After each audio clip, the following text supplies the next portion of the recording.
Bueno, estamos grabando ahí. Bueno, les decía, entonces, un poco retomando rápidamente estas ideas, es Julian Stewart, que fue el texto que expuso el grupo que lo hizo ahorita. En su texto de la teoría del cambio cultural habla un poco de la evolución multilineal y el neoevolucionismo, un texto de 1951, reeditado en 1955, en donde establece o introduce en el contexto fundamentalmente estructural funcionalista y funcionalista, aquella idea que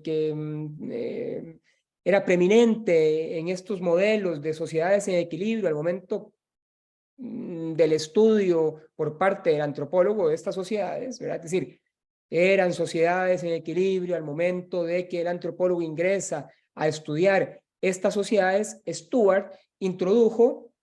Julian Stewart introdujo un planteamiento bastante interesante relacionado con la evolución, lo cual significaba o implicaba estudiar, analizar las culturas en movimiento.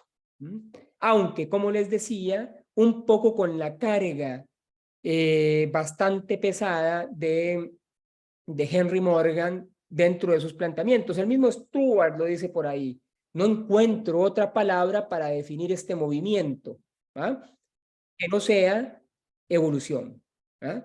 Entonces, al no encontrar una mejor palabra, utiliza esa palabra. Lo que pasa es que la adjetiva y le pone un adjetivo diferente al adjetivo puesto originalmente por los evolucionistas, que era la evolución unilineal. Stewart habla de evolución multilineal, en oposición, por supuesto, a este estructural funcionalismo que crea en el equilibrio, en el orden, como lo decía Sebastián hace un instante, en una cuestión sincrónica. La historia no era abordada de la manera en que conocemos ahora, que se abordan las sociedades con cambios históricos, etcétera. No, Julian Stewart lo dice, ¿no? Yo voy a usar el cambio cultural y eso lo vamos a ver ahorita. En Stewart también es importante la idea de adaptación. Recuerde que retoma mucho de la evolución y el evolucionismo tiene que ver mucho con las ideas de Darwin, pero también con las ideas de Spencer. Tiene que ver mucho con esas ideas. No quiero decir que eran determinantes en el evolucionismo antropológico. Retoma estas ideas y, por supuesto, uno de los conceptos que retoma de mayor trascendencia es el concepto de adaptación, que es central en Julian Stewart. Entonces, las adaptaciones que transforman el medio ambiente natural incorporándolo a la cultura. ¿Cómo se determina una y la otra? De modo tal que tradiciones, estilos de vida, ideas, valores, este tipo de rasgos culturales, menciona Julian Stewart, son el resultado de la adaptación de una sociedad a un medio concreto. ¿Ah? La sociedad, quiere decir, Julian Stewart produce una serie de condicionamientos, una serie de condiciones, una serie de estrategias, ¿sí? Para adaptarse a un medio concreto. Ideas, tradiciones, mitos, ritos, ¿no? Que son trascendentales en este ideario adaptativo del ser humano hacia un determinado entorno, ¿no? Entonces, de esta forma, Julian Stewart resuelve un problema medular dado en la unilinealidad del evolucionismo original. ¿Sí? Que, como decía el grupo que expuso, sugería una especie de evolución lineal de una fase anterior, ¿va? Hacia una superior, jerarquizada, ¿va? Por lo cual propone un modelo de evolución multilineal. ¿Va? Entonces, ¿qué quiere decir esta multilinealidad? Por supuesto que esto nos lo respondió también el señor Sebastián Araya, no sé si está por ahí, sí, sí está por ahí, lo dijo muy bien, me parece, ¿no? Esta multilinealidad, para que quede claro, muchachos y muchachas, tiene que ver con que cada cultura evoluciona en función de las características de su entorno. ¿Eh? Cada cultura evoluciona en función de las características de su entorno. Ergo, no se puede establecer una jerarquía entre diferentes culturas, porque no hay inferioridad y superioridad. Esto quiere decir que cada cultura está adaptada a su medio ambiente. Por eso que también se relaciona este evolucionismo multilineal con la idea de ecología cultural. ¿Ah? ¿Sí? Porque aquí el ambiente es algo muy importante, relacionándolo siempre con la idea de adaptación de las culturas o sociedades a ese tipo de medio ambiente. Entonces, cada cultura evoluciona en función de las características de su entorno, de su medio ambiente. ¿Ah? Esto, aquí hay un eco particularista, por supuesto, ¿no?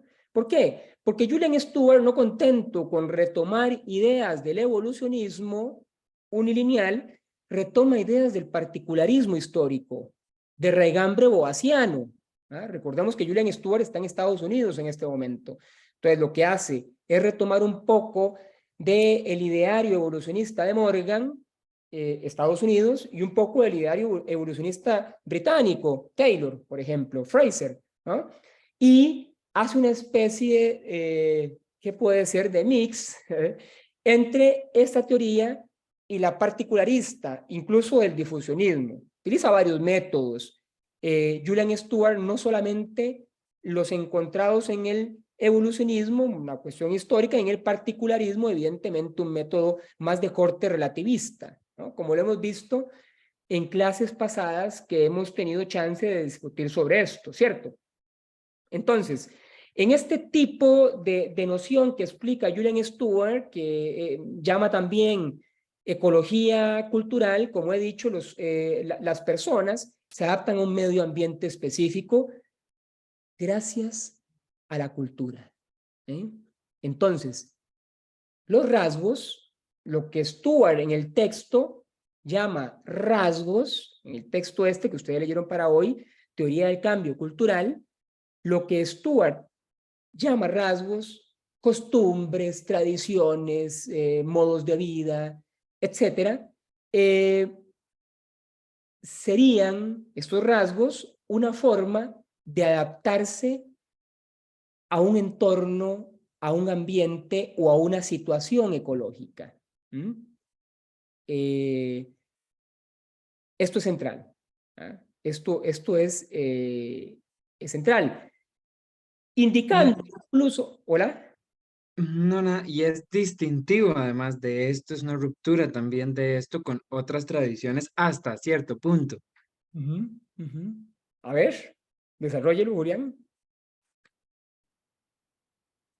Porque antes de esto, digamos, había una intencionalidad o de clasificar, bueno, digamos, por ejemplo, el evolucionismo unilineal eh, habla del entorno como de forma más abstracta. Ujú, Es decir, la gente, las herramientas, ¿verdad? Todo el tema de las herramientas, de la tecnología, cómo la tecnología le permite a las personas, pero en un entorno abstracto. Hay otros, como tal vez Radcliffe Brown, que empieza a tomar en cuenta el entorno, pero en términos, digamos, por ejemplo, es decir, la diferencia que puede hacer un río en la separación de dos, ¿verdad? De dos pueblos, de dos, pero, pero Stuart es, digamos, el de los primeros, ¿verdad? Bueno, Marx tiene un planteamiento ahí, ¿verdad? Que el próximo viernes podemos ver, ¿verdad? Los marxistas le otorgan un rol al ambiente, pero fundamentalmente Stuart es, digamos, de los primeros que plantean en la antropología eh, el entorno y el ecosistema como un motor de cambio, ¿verdad? Un motor de cambio social. Entonces ahí es donde yo sí, de ahí es donde yo considero que digamos, uno de los elementos que genera una ruptura entre esta teoría y las otras que hemos venido viendo. Claro, porque hay un determinismo ecológico en Julian Stewart, ¿no? Y en la ecología cultural, pues sí, ¿no? Y esto, muchachos y muchachas, es algo que no hemos visto antes. ¿Ah? Esto no lo hemos visto antes. No lo vimos con Radcliffe Brown, no lo vimos con Boas y los descendientes de Boas, Margaret Mead, Ruth Benedict. Tampoco lo vimos con Malinowski, tampoco lo vimos con Eva Pritchard, no lo vimos incluso con Victor Turner, ni con Max Gluckman. Tampoco lo vimos con los evolucionistas, digamos, originales, ¿no? Lo estamos viendo aquí con Julian Stewart, ¿no? Entonces, claro, siguiendo con este ideario de Stewart, el ecosistema, el medio ambiente, el entorno, como lo diría Julián, como lo estableció Julián al inicio, más temprano en esta clase, eh, eh, perdón, es que estaba agregando a alguien. El entorno se convierte en un elemento, en una circunstancia creadora. ¿Ah? Uno creadora, evidentemente, por las necesidades que tienen los sujetos, las personas, los individuos, digamos, en este caso, aquí no se hablaba de sujetos, ¿no? Las necesidades que tienen los individuos de adaptarse justamente a ese entorno, ¿no? Entonces, claro, ese medio ambiente creador genera ideas, herramientas, como les decía ahora, ritos, mitos, cosmovisiones, creencias, una serie, un ideario de situaciones para poder adaptarse a ese medio ambiente específico, ¿verdad? Genera un conjunto de estrategias, de visiones, de estrategias tanto materiales como simbólicas para poder adaptarse a ese entorno, ¿eh? Es decir, Julian Stewart evidentemente aquí no hablaba de cuestiones simbólicas, esto lo digo yo. ¿Ah? Y además, este entorno genera no solo cuestiones creadoras, sino también cuestiones limitantes, ¿ah? Porque no todas las formas de vida, tradiciones, costumbres, eh, pueden darse en una sociedad concreta. En consecuencia, el entorno es también limitante, es creador y limitante de los contenidos culturales, ¿no? Esto es muy interesante. Mm, entonces, sí, hay una influencia evidente del evolucionismo que es transformado en cambio social. Como les decía al inicio, hay múltiples líneas evolutivas, no solo una. Recuerden ustedes que el evolucionismo unilineal lo que creía era en la linealidad, salvajismo, barbarie, civilización. Julian Stewart lo que va a proponer es múltiples líneas evolutivas, ¿ah? E incluso particulares líneas evolutivas, es decir, formas particulares en las cuales las sociedades se adaptan, que es lo que he venido diciendo, ¿ah? Entonces, múltiples líneas evolutivas, retoma el evolucionismo, pero determinadas por esta cuestión particular, ¿no? De formas de vida particulares para determinada adaptación, ¿no? Para lograr determinada adaptación, ¿sí? No es que las sociedades transcurren del salvajismo barbarie a la civilización de manera inexorable, ¿ah? Esto es el cambio que propone Julian Stewart en relación con la propuesta más original del evolucionismo unilineal, empleando, como les decía, un método comparativo, un método histórico, método comparativo del evolucionismo más clásico, el método histórico porque acuérdense ustedes además que Julian Stewart también era arqueólogo, ¿no? Entonces, el método histórico proponía la utilización también de dataciones cronológicas, de rasgos y elementos culturales, de toda esta cuestión de radiocarbono, ¿no? Y por supuesto parte del método deductivo, porque también proponía la idea de referirse a leyes generales que explicaran cómo las culturas se desarrollan en relación con su entorno natural. Con la propuesta esta de una idea de la teoría del cambio social. Es decir, leyes generales que expliquen cómo se desarrollan las culturas en relación con su entorno natural particular. Entonces, nos suelta el carácter deductivo de los evolucionistas más originales, con originales quiero decir primeros, ¿no? Pero le agrega la cuestión del método histórico, cosa que no estaba dada antes, y por supuesto, la cuestión comparativa, ¿cierto? Vamos a ver, porque creo que tengo acá en el chat algo. Darío dice, si puedo dar un ejemplo de un entorno como limitante. Claro, vamos a ver. Hay entornos que son,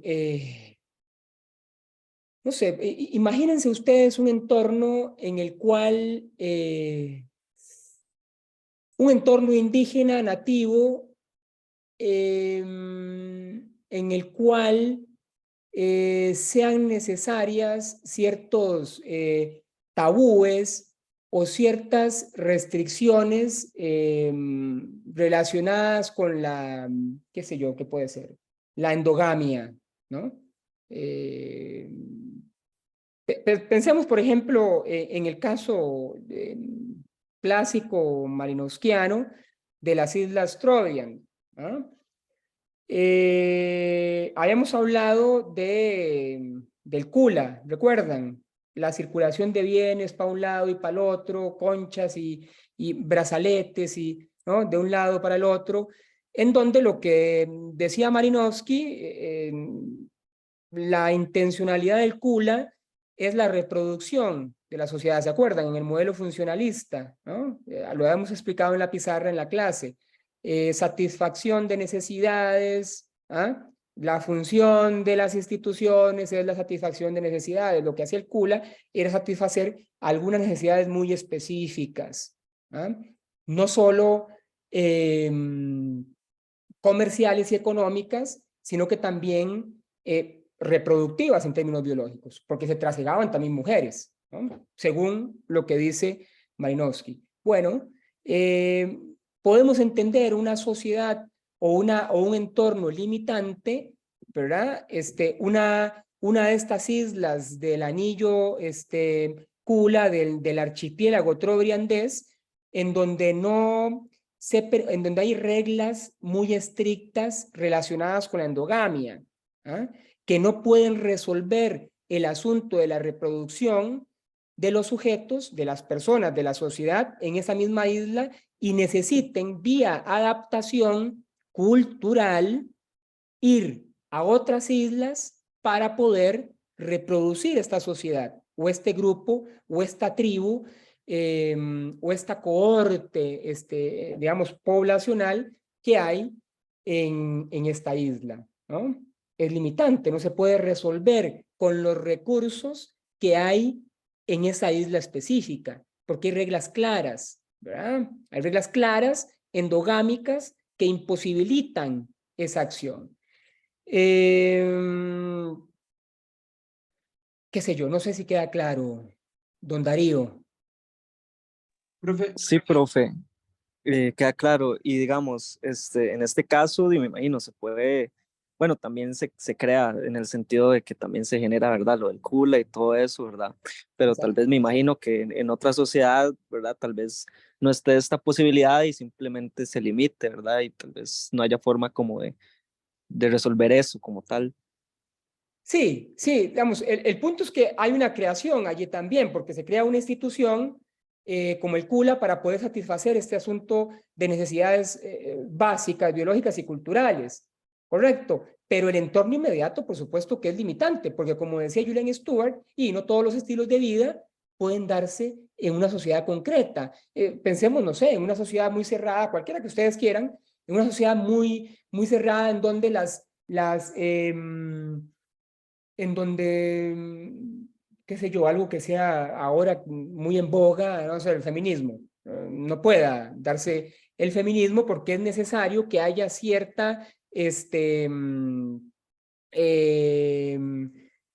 cómo hacerlo, cierto uso objetivizante de las mujeres para el cumplimiento de ciertas satisfacciones sociales.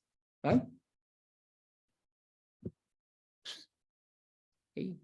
Bajo esa circunstancia, el entorno es limitante, ¿ah? Porque la reproducción biológica y cultural está, como lo hacía en el caso, o como lo hacía ver en el caso de Malinowski, restringiendo la posibilidad, ¿ah? de una lucha por apropiación, por ejemplo, de derechos de carácter de género, por ejemplo, ¿no? Eso, ¿no? Julián, ¿ibas a decir algo? Sí, yo también, o sea, creo que también es importante verlo desde la perspectiva de Stuart en los términos más directos, por ejemplo, con respecto a lo que sería un entorno limitante o un entorno de posibilidades.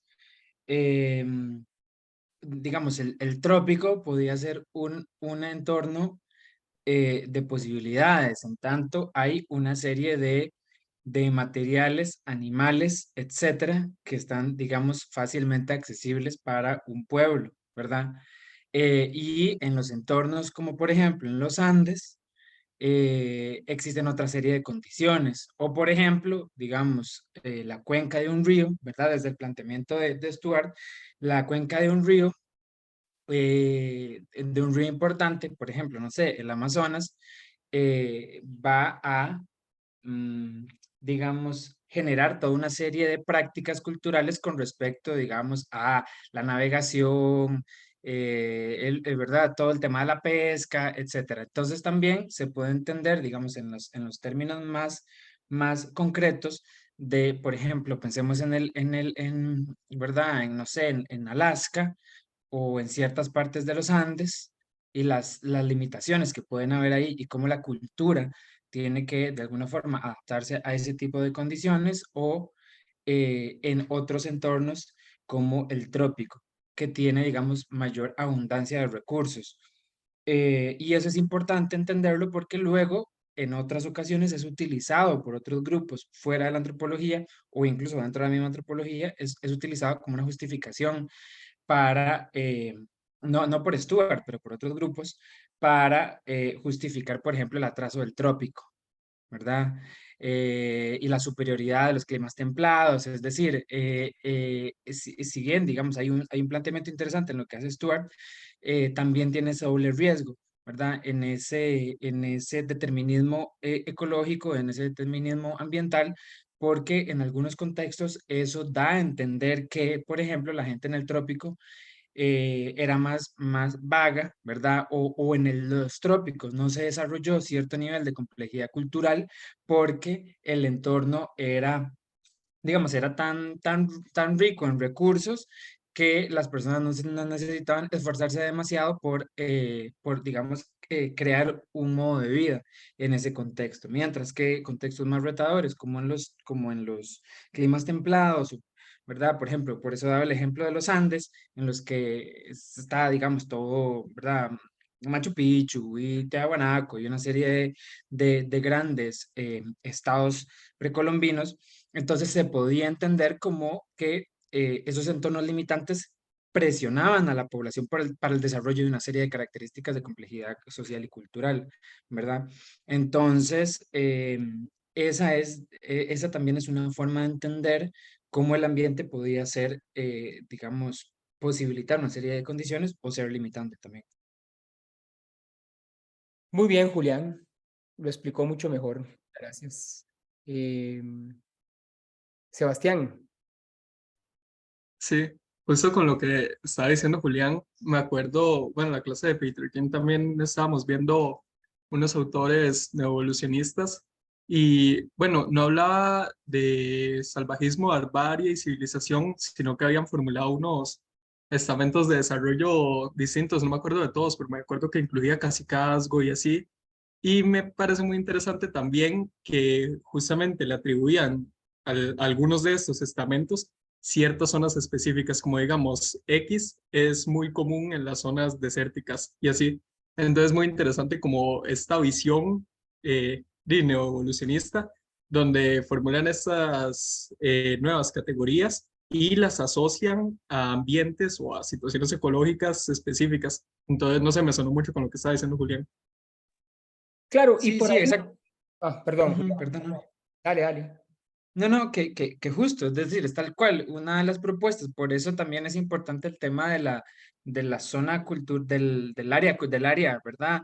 El área cultural, porque eso lo que empiezan a hacer, digamos, las tipologías del evolucionismo multilineal, en vez de ser estas, ¿verdad? Justamente de civilización, barbarie y salvajismo, entonces empiezan a hacer estas otras, las tipologías de los pueblos de los trópicos, de los pueblos de las selvas tropicales, de los pueblos de los desiertos, de los pueblos de las altas montañas. Entonces, es decir, es igual, en el fondo hay igual una construcción de tipologías, solo que en función de entornos específicos. Los pueblos de los ríos, de las cuencas, los pueblos de, ¿verdad? Etcétera. Correcto, sí, aquí la noción de área cultural es importantísima porque como dice Julián, no deviene en una consideración unilineal, como lo era en el evolucionismo más temprano, sino el área cultural posibilita una explicación ambiental. ¿Mm? Por eso es que se habla de área cultural y que es una cuestión tomada también del particularismo. Con Jeffrey tuvieron que haber visto a Gordon Childe, ¿verdad? Para explicar un poco esto, aunque a Childe se le puede utilizar en varias líneas de pensamiento. Me imagino que esto ya Jeffrey se los pudo haber explicado. Mucho mejor que lo que lo puedo explicar yo porque es más de la arqueología esto otro. Entonces, bueno, sí, ahí Julian Stewart establece otra serie de discusiones importantes. La idea de que las explicaciones históricas pueden ser abordadas, el desarrollo histórico puede ser abordado de tres formas, ¿verdad? Que uno es el evolucionismo unilineal, ¿verdad? Toda esta idea del paso de estadios de desarrollo.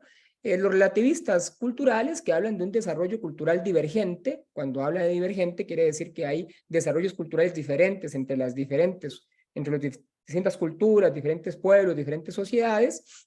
Y por supuesto, la propuesta de Stewart del evolucionismo multilineal, que, bueno, hay ciertos tipos básicos de cultura que podrían desarrollarse en formas similares bajo condiciones similares. ¿No? Aquí estableciendo, por supuesto, o dando un guiño con el evolucionismo y con el particularismo. Evidentemente esas son las tres corrientes históricas, porque recuerden ustedes que las corrientes británicas, estructurales funcionalistas, no hablaban o no retomaban este asunto de la historia, ¿no? Por eso se refiere a estas tres nada más, ¿verdad? Haciendo crítica, por supuesto, del carácter acumulativo de los unilineales. Recuerden ustedes, la cultura es algo que se acumula y va pasando de estadios, y hay leyes generales, y es científica, y es deductiva, y de repente aparecen los relativistas con un desarrollo cultural divergente, con la idea de área cultural, con una idea más, digamos que fenomenológica, por decirlo de alguna manera, siendo que finalmente el objetivo para Julian Stewart es buscar las causas del cambio cultural. Esto es muy interesante, ¿no? Porque hasta acá no hemos hablado con tanta vehemencia de la idea del cambio cultural. Hay un poco, digamos, esbozado en Evans Pritchard, en aquel texto que leímos hace algunas semanas, me parece, en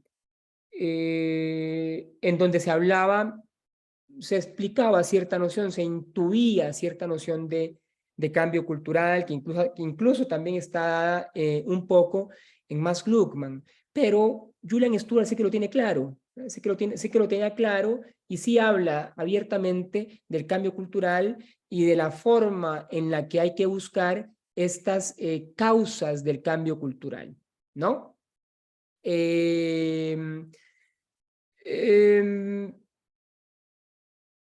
Esto no. Ajá. Y bueno, sí, lo que ya explicaron las personas que expusieron acerca de la evolución unilineal, evolución universal y la propuesta de evolución multilineal que propone Julian Stewart de manera tan enfática, ¿no? A partir de elementos evidentemente empíricos sin tampoco dejar de lado la parte deductiva, la formulación de leyes, como también lo explicó Sebastián al inicio de manera, digamos, que muy clara, y toda esta idea de la taxonomía, ¿verdad? Que es ni más ni menos que una especie de clasificación de los fenómenos culturales, una especie de identificación y clasificación de los fenómenos culturales, que tienen que ver con prácticas evidentemente relativistas y también, aunque también de carácter deductivo, en donde aparece la idea muy importante de área cultural, como una especie de conducta compartida por los miembros de una sociedad a partir de determinismos del entorno. Entonces, me parece que, como para ir cerrando esa intervención, me parece que de lo más interesante de Julian Stewart es, bueno, varias cosas. Primero, utilizar métodos de distintas corrientes teóricas, particularistas y evolucionistas, incluso difusionistas, pero no solo los métodos, sino el ideario teórico, ¿no? Que estaba formulado por los evolucionistas, la idea de adaptación, por ejemplo, y un poco retomar del particularismo esta idea de área cultural, reconstruir desde ahí la idea del área cultural como ciertos mecanismos particulares que desarrollan las sociedades para intervenir en su medio ambiente, ¿verdad? Y juntarlas en un armazón llamada ecología cultural, llamada evolucionismo multilineal, que ve un desarrollo multilineal de las diferentes culturas y ya no unilineal como lo pensaba el evolucionismo más primigenio, ¿no? No sé si hay algo más que ustedes quieran preguntar, compartir.